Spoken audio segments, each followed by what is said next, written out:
Hello again, everyone. Edwin Learnard back once again. In this YouTube astrological segment, I'm going to be giving you my Virgo November 2017 horoscope forecast. And yes, this does apply and pertain to the Sun, Moon, and Ascendant. Well, anyway, people, the first thing is, well, as far as November goes, the Sun will be in Scorpio from the 1st till the 22nd.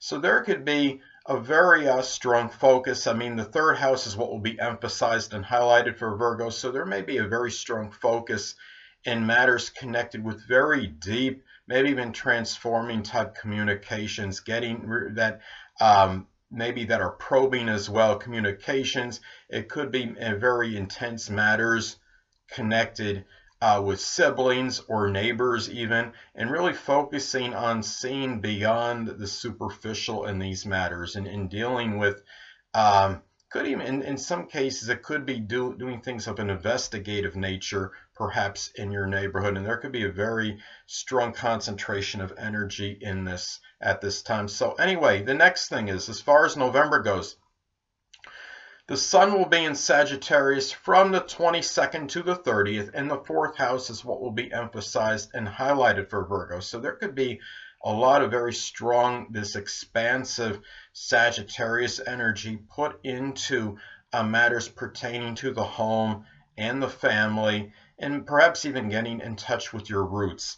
It could be at a time too where you may want to shine in these matters as well, and really being very positive at the same time. The 4th house also is about the less dominant parent, which is generally the mother. So this person may take strong focus at this time, and you're maybe putting a lot of that Sagittarius-like positive energy into matters connected with that person as well. And it could even be a strong emphasis on Sagittarius-related things in the home, such as sports, for example. So like say indoor sports like playing say table tennis or ping pong or something. So those are some things to look at. So anyway, well, the full moon in Taurus will be on November 4th.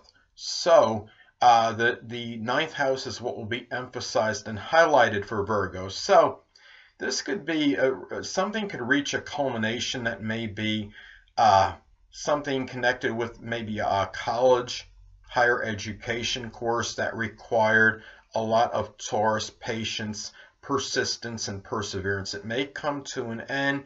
Could also be that maybe Virgo is getting tired of something monetary that might be 9th house related. It could be something connected with an in-law, a grandchild, even something maybe with higher education, like some kind of tuition costs, or something, or some kind of long distance traveling expenditures that maybe Virgo is getting exasperated with, something that has gone on for a Taurus is very like enduring type energy and stubborn energy. It could be some situation that just didn't want to seem to go away, but maybe Virgo is tired of it now. It could be that case of the stubborns with a with an in-law or a grandchild, if applicable, that maybe Virgo is finally exasperated, finally just lets it out and says enough is enough. So anyway, well, the next thing is the new moon will be in Scorpio, I believe November 18th. So the 3rd house is what will be emphasized and highlighted for Virgo. So this could be a time where Virgo might embark on some new communications endeavor. Maybe it's some writing or blog even that's associated with astrology, the occult, supernatural, magic, alchemy, something connected with writing about murders or investigations, forensics, something that might be Scorpio related. And also keep in mind the 3rd house is also, of course, it's connected with brothers and sisters and neighbors. So this could be maybe some kind of new transformation or major change that is made that is associated with a sibling, if applicable, or even a neighbor at this time. So anyway, and it could also be about maybe some new what I call non-superficial communications in general, and maybe deep communications with somebody. So anyway, well, as far as November goes, Mercury will be in Scorpio from the 1st until the 5th. So the third house is what will be emphasized and highlighted for Virgo. So this could be a period of very strong, incisive, probing communications, perhaps with brothers and sisters and with neighbors as well, brothers and sisters if applicable, of course. And this could be a time too where really this could be it could be very good for writing, because we're talking about Mercury and we're talking about the third house as well, and both of course are associated with communications. But could all remember that Mercury is also about short journeys, so in the third house as well, these could be very strong. Could be about taking a lot of short journeys, maybe running errands for neighbors, ones that are maybe for siblings as well. So that could also be something else to look at as far as that transit goes. But this could be a time for a lot of deep, provocative communications with siblings, with neighbors, and anyway. Well, as far as November goes, Mercury will be in Sagittarius from the 5th until the 30th. So the 4th house is what will be emphasized and highlighted for Virgo. So this could be about really strong philosophical, but yet also outspoken and blunt communications, perhaps with home and family members during this time. This could be also about real positive communications with them as well, with a lot of exuberance and enthusiasm, a lot of jocular communication. When I said a lot of like maybe joking, perhaps. And remember, Mercury is about our mind, and it could be about also maybe thinking about maybe some practical jokes, nothing malicious that may be played on family members, of course, or people that are prominent in your home life. And this could also about thinking more philosophically, maybe in matters connected with your roots. I mean, if you're not, say, if there's something that maybe you didn't like that was tied in with your roots, you might be thinking more philosophically about this at this time. So anyway, as far as November goes, Venus will be in Libra from the 1st until the 7th, and of course the 2nd house is what will be emphasized and highlighted for Virgo. We're talking about Venus and the 2nd house, so this could be a good time for financial acumen. 2nd house is about money generated. And I mean, you're always, when you're working, whatever you're doing, you're generating money. You might be doing that all the time anyway. But when you have Venus there, that could actually be very more auspicious for that, I believe. And it could be about getting a very good fair payment on something at this time. And also about, I mean, Venus is about love as well. So this is about showing that fair love that you're entitled to in terms of your self-worth, that gives you that strong self-worth and self-esteem at this time. And it could be if Virgo is unattached, this could be about a relationship that might take place, that might be at the place where you generate income. It could be a Libra, or somebody that maybe embodies Libra-like characteristics, such as somebody that's charming, refined, cultured, diplomatic, and it could be somebody that's rather attractive. So anyway, well, next thing is, as far as November goes, Venus will be in Scorpio from the 7th until the 30th, and the 3rd house is what will be emphasized and highlighted for Virgo. This could be a timing. Venus is about enjoyment, and we're talking about the 3rd house, our neighbors, brothers and sisters, if applicable, our siblings. This could be a time where there might be some enjoyment of Scorpio-like things in that general community, that neighborhood. It could be going around with metal detectors, going around looking for lost items, doing some treasure hunting, perhaps, so to speak, and even recycling, because that's associated with transformation. This could also be a time, if Virgo is unattached, that maybe there might be a new love, that might be with somebody that's a very deep relationship that they make with somebody in their neighborhood, or maybe introduced to them by a sibling. Perhaps there's somebody they meet on a short journey. It could be somebody who has very provocative qualities and somebody very sexual.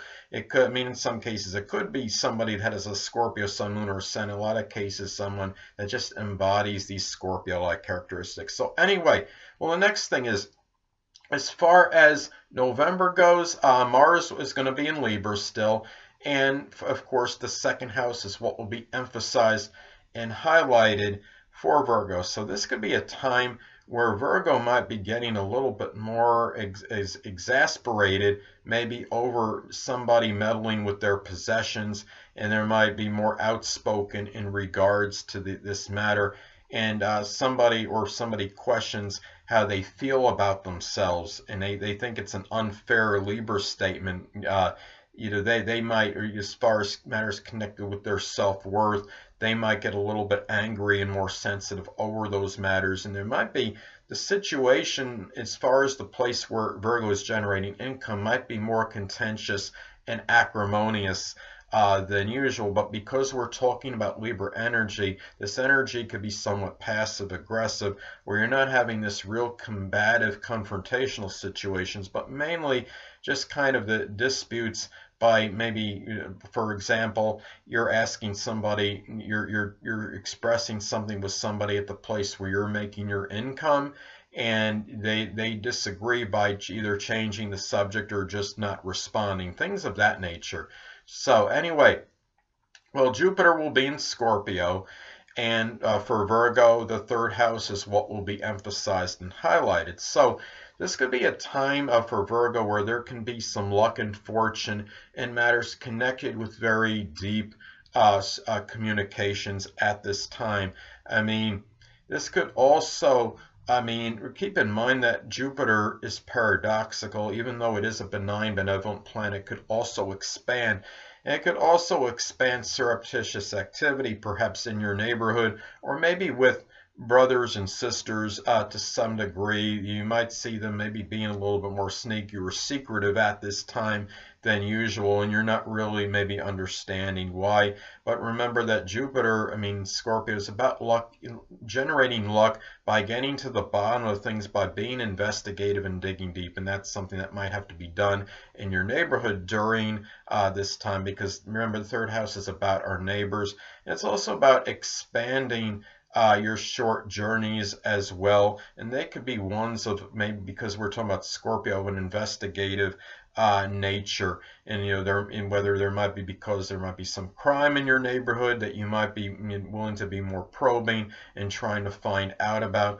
But it's also, Jupiter energy, of course, is also very exuberant, expansive, and enthusiastic. So you have certain enjoyment more in third house matters, such as your communications. But being in Scorpio, of course, they're not going to be generally superficial. There'll be a lot of deep ones, and maybe in matters Scorpio-like things such as astrology, the occult, supernatural. So anyway,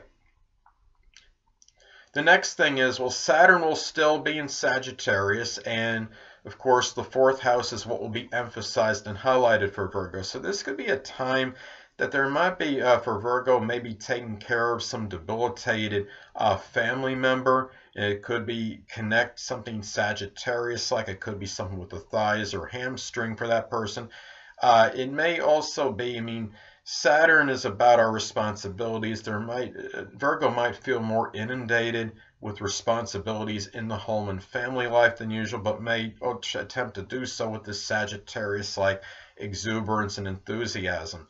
But keep in mind too, the fourth house is also about our roots and our traditions, and maybe Virgo somehow feels there's some limitation or restriction in connection with that, or simply it might be a time where they take more responsibility in getting to those roots and in their traditions and doing things associated with traditions at this particular time. So, and also it could be that maybe an older person figures more prominently for Virgo at this time in their home, in their family life, and maybe gives them an older, wiser person, a sagacious type Sagittarius personality that's wise and has wisdom and sagacious and philosophical, maybe helps them understand who they are at the core a little bit more. So anyway, well, Uranus will still be in Aries, of course. So for Virgo, the 8th house is what will be emphasized and highlighted. So anyway, well, the thing about it is most people don't really like to hear about that dreaded D word in death, but I am going to include it. You know that I try to cover as many bases as I can. Of course, I had to use a sports metaphor there. But anyway, that, in some cases it can indicate an unusual death can take place that could be very areas like very abrupt, spontaneous, and quick. But a lot of cases, when you're talking about Uranus and 8th house energy, it could be some unusual interest, maybe in matters connected with astrology, the occult, supernatural, psychology.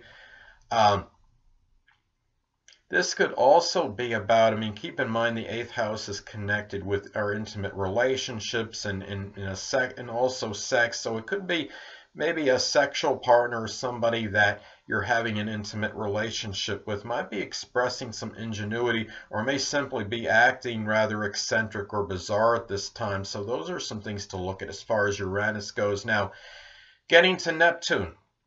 Neptune will still be in Pisces, of course, and the 7th house is what will be emphasized and highlighted for Virgo. So this could be a time for Virgo where maybe people that, somebody that they're having a significant relationship with or others in general might be acting more duplicitous or deceptive or may come across a little bit more nebulous and unclear at this time.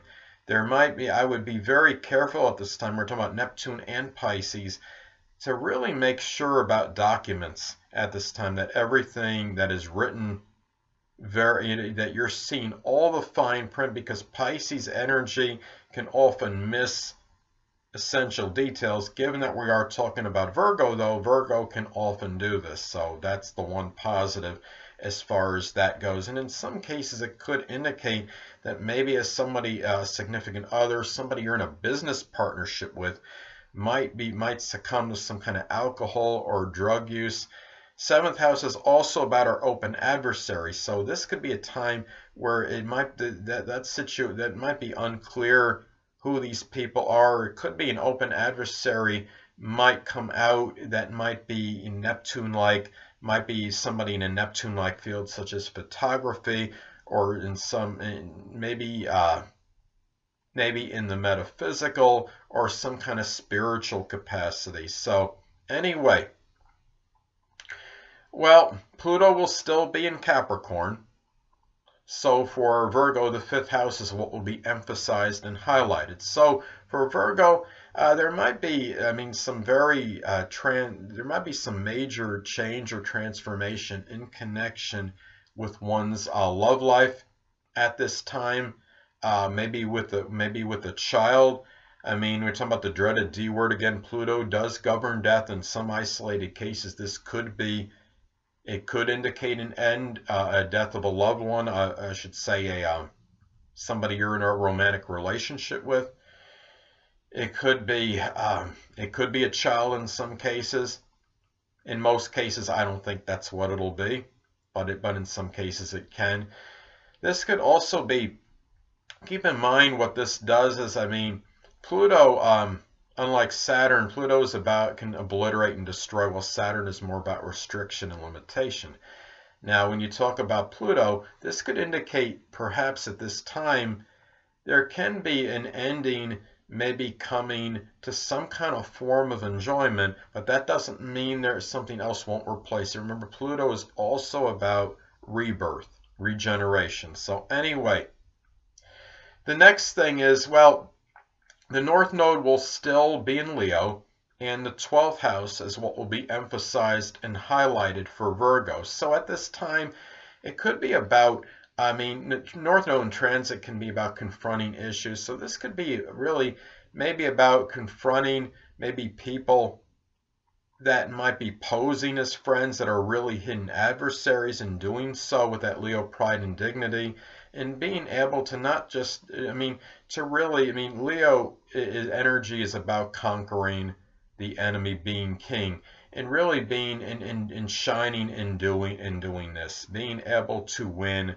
And I think really another thing is too, is that also this could be about taking pride and dignity in one's private life, and really working maybe on matters in their private life with that, so with that like Leo nearly inexorable energy, and doing this with a lot. I mean, I think also about looking at their inner demons, so to speak. Looking at Virgo could be looking at maybe their restrictions and limitations and confronting them head on, doing so with that Leo like lion courage and fortitude. So those are some things to look at as far as this goes. Now, the next thing is, well, the Black Moon Lilith will be in Sagittarius as far as November goes, from the 1st until the 9th. So the 4th house is what will be emphasized and highlighted for Virgo. So this could be a time for Virgo where possibly something might become unveiled in the home and family life. It could be the less dominant parent in some cases, which is generally the mother, where there might be maybe some warped philosophy comes out, or philosophical belief or religious view. It could be too that maybe someone comes out in the home and family life that might have some kind of gambling thing going on. Also, I mean, this is really about maybe maybe something that's tied in with your roots and the traditions that comes out in a very big, prodigious Sagittarius-like way that maybe you didn't want to unveil necessarily. So anyway, well, the Black Moon Lilith, as far as November goes, will be in Capricorn from the 9th into the 30th, and the 5th house is what will be emphasized and highlighted for Virgo. So this could be a time for Virgo where something might come out, maybe something that maybe a person that you're in a love or romantic relationship with. It might come out with maybe something depressive, or there's something very sad about this person that maybe comes out and is unveiled. Maybe even something tyrannical in some cases, or maybe a very cold or undemonstrative quality that might really bother you. Something comes out that you weren't really aware of. And also, it could be with children as well, perhaps if applicable. The 5th house is also, I mean, it's also about our fun and enjoyment, and something could happen that comes out because of this energy that might be that might put a little clamp perhaps on that fun and enjoyment. Perhaps that maybe saddens you to where maybe you just don't have that kind of enjoyment anymore. Remember, the 5th house is about our fun and enjoyment, or maybe something that you had been doing that you thought was enjoyable comes out and maybe you didn't want unveiled. That causes a lot of sadness, causes a lot of despondency, so to speak. So anyway, last but not least, Chiron will still be in Pisces, of course, and the 7th house is what will be emphasized and highlighted for Virgo. There could be perhaps some wounds and suffering, perhaps connected with duplicitous or deceptive significant other, or somebody you're in a business partnership with. In some cases, this could be something Pisces related. It could be there might be something connected with the feet or the lymphatic system, maybe something with a significant other or business partner where they're going through some suffering as far as that goes. This could be maybe some despondency or some sadness connected maybe through some kind of open adversary that has some kind of Pisces-like, might embody some Pisces-like characteristics. In some cases, maybe a Pisces sun, moon, or ascendant. Keep in mind, too, that Chiron is about the wounded healer. So on the positive side, though, this could be a time where you might be able to help maybe a significant other, or perhaps somebody that you're in a business relationship with, perhaps through healing them through that with that Pisces compassion and that empathy. And it might be some self-sacrificing energy. And anyway, people, that'll conclude this YouTube astrological segment for my Virgo November 2017 horoscope forecast. Stay tuned next time, where I'll be giving you my Libra November 2017 horoscope forecast. Two things I want to get with you on before I head out. Firstly, the stars may impel but do not compel. And secondly, never isolate any single astrological element, aspect, planetary placement, position, configuration, influence, or what have you, and make an analysis of a person, astrologically speaking, based on this alone, because astrologically speaking, the person is the sum of all their components in their natal chart, and not just one. Until next time, people, stay well.